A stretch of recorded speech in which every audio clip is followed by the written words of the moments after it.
Hi, I'm Reverend Nannette Banks, Director of Alumni and Church Relations here at McCormick Theological Seminary, and I've just completed a course with Dr. G on social media. And I wrote this piece, and it's entitled, It's Alive. I think we're gonna have to. I'm only human, flesh and blood I'm made. Those are the words sang by Human League, and I agree with fullness of heart. I'm only human, flesh and blood I'm made, trying to navigate the worlds. You know, the real world and the virtual world, coming to understand that they are both real, because after all, we all are only human, of flesh and blood we're made. Wanting and desiring community, even at 2 a.m. when I'm alone at home and suddenly awake with a revelation that must be shared with the world. It might not change anything, but perhaps someone somewhere will know that I am here at 2 a.m. with them, musing, noticing, pontificating, scrolling, or forming a thread that may be invisible, but never broken, because we've both found ourselves here in this moment, seeking or being sought by community.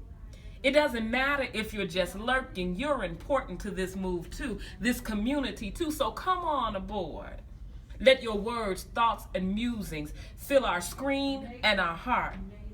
We're all only human, of flesh and blood we're made, born to make mistakes, because it used to be I didn't think you were real, adding much value except to provide a laugh, type I'm praying, eat up my time, and send with the widest reach invitations to my birthday celebrations and accept the ones that came my way. Not much time or even interest to go deep, because this ain't the place to do that. And besides, my real friends and I will get together and talk the deep things of life. So I will emoji away until the next revelation comes or the cool quiz about my future pops up. Until then, I'm going to deal with real people in their face, looking directly in their eyes to catch a glimpse of what might really be going on. I'll be doing real ministry while you are engaging the media mess that can't be resolved.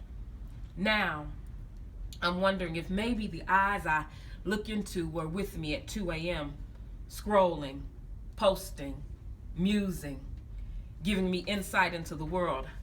I missed that which was staring back at me, a glimpse of your life that your eyes may never reveal, but your heart, hand, and screen has. How could I miss it? Maybe being the youngest of 5 and always being told, mind your own business, and that you tell too much, stopped me from asking the questions that would open those secret places between you and me and the screen. Or even hearing the gossip of church folks as service began or ended, and it never really did because the phone rang soon after we got home from church. Maybe hearing from various sources. People love to be messy. Folks should be in therapy, not on Facebook. Or my own fear that somehow I'm doing it wrong or would say a bit too much, show you too much of me, unable to take it back or be transformed. Never really thought about that. So maybe while your post was staring back at me, my judgments were answering instead of my heart and my hands, keeping me at bay instead of on the approach, silencing my questions instead of inquiring, telling me you weren't real or really want help because this is not where you find it, so I had the right not to act. Unless, of course, you were in my inner circle. Maybe I was easily sucked into the belief it only creates more drama, and I want a drama-free life without the infringement of your lack of self-control or need. I'm only human, of flesh and blood I'm made. Human League had it so right, especially when singing the question, won't you please forgive me? I would never try to hurt you, so forgive me, communities, forgive me, neighbors, as I recalibrate. Your words have become flesh because you've spoken them and they were with you in the beginning, so you are real.